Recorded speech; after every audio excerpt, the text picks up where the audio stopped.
Hello guys, সবাই কেমন আছেন? যেমন আপনারা ভিডিওর থাম্বনেলে দেখতেই পাইছেন যে একটা ছাদে কত টন রড লাগে সেটা জানবো আজকে আমরা। চলুন ছাদটা আগে একটু ঘুরে দেখা যাক।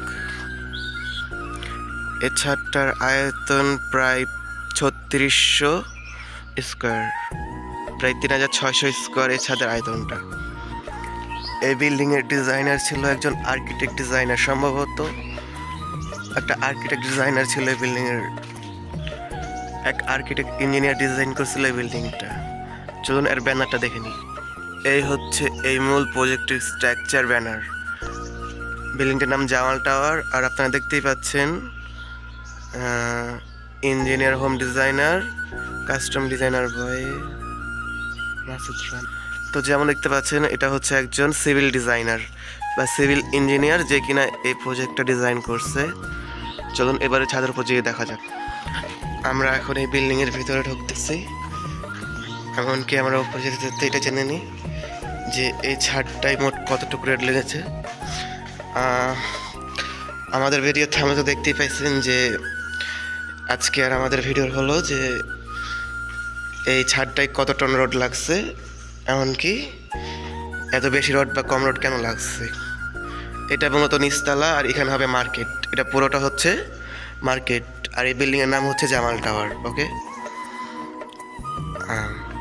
এই যে দেখতে পাচ্ছেন মাঝখানের ওয়ালটা, এই ওয়ালটা থেকে এখান থেকে দিকে একটা দোকান হবে, ওদিকে একটা দোকান, আর এই পাশে এই যে পুরো জায়গাটা, খালি জায়গাটা, এটা সম্পূর্ণ হয়ে যাবে কি একটা মার্কেট বা একটা দোকান বা একটা স্টোরেজ হাউস হতে পারে। তো আমাদের দোকান হওয়ার কথা, আমার জানার মতো এটা একটা মার্কেট হবে। চলুন আমরা উপরে যাই। আমাদের মূল বিষয় এটা নয়, আমাদের মূল বিষয় হচ্ছে উপরে কত টন রড লাগে সেটা হচ্ছে জানা। আজকের এই ছাদের কত টন রড লাগছে একটা ছাদে। চলুন উপরে যাই। এই যে আমরা এখন সিঁড়িতে চলে আসছি, এখন আমরা উপরে যাইতেছি। এই যে আমাদের মূল সিঁড়ি, সিঁড়ির সাইড হচ্ছে প্রায় 8 ফিট আর সিঁড়ি হচ্ছে আপনার 4 ফিট চড়া। সিঁড়ি ঘরে পিলার টু পিলার হচ্ছে আপনার 8 ফিট। এটা হচ্ছে আমাদের সেন্টারিং। ওকে, আমরা এখন উপরে যাইতেছি। চলুন উপরে গিয়ে একবারে দেখি একটু স্কিপ। এই যে আমরা প্রায় উপরে চলে আসছি। এই হচ্ছে আমাদের মূল ছাদ। এমনকি আপনারা দেখতে পাচ্ছেন এই ছাদের শেষ পর্যন্ত আর ছাদে সম্পূর্ণ পলিথিন বিছানো আছে। পলিথিন বিছালে কি হয় কি, যে আপনার ছাদে ঢালাই যে পানিটা, সেই পানিটা আপনার পড়লে আপনার সিমেন্টটা পড়ে না। আর পলিথিন না বিছালে আপনার এই সিটের ফাঁকা দিয়ে আপনার ওই সিমেন্টগুলো পড়ে যায় পানির সাথেই। ওকে, এই যে এই ছাদের আয়তন হচ্ছে আপনার লম্বাই প্রায় 106 ফুট আর পাশে হচ্ছে 34 ফুট। ওকে, আর এই ছাদে আপনার রড লাগছে টোটাল 8 টন শুধু ছাদে, আর বিমে লাগছে আপনার 8 টন, আর রিং লাগছে 500 কেজি, যার মানে হলো টোটাল 550 কেজি রড লাগছে আপনার এই ছাদে। এই বিম হচ্ছে আপনার দেখতে পাচ্ছেন 16 মিলি রডের বিম আর 10 মিলি রডের রিং, এমনকি ছাদে ব্যবহার হচ্ছে 10 মিলি রড।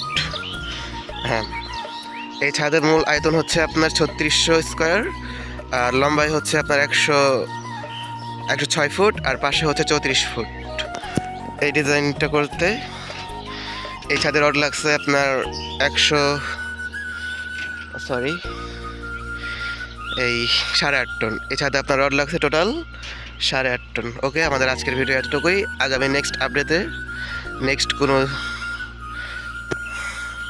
আগামীতে আমাদের নতুন আরও ভিডিও আসবে এই বিষয়ে, এমনকি অনেক ইন্টারেস্টিং ভিডিও আসবে, এমনকি এরকম অনেক জানকারি পাবেন।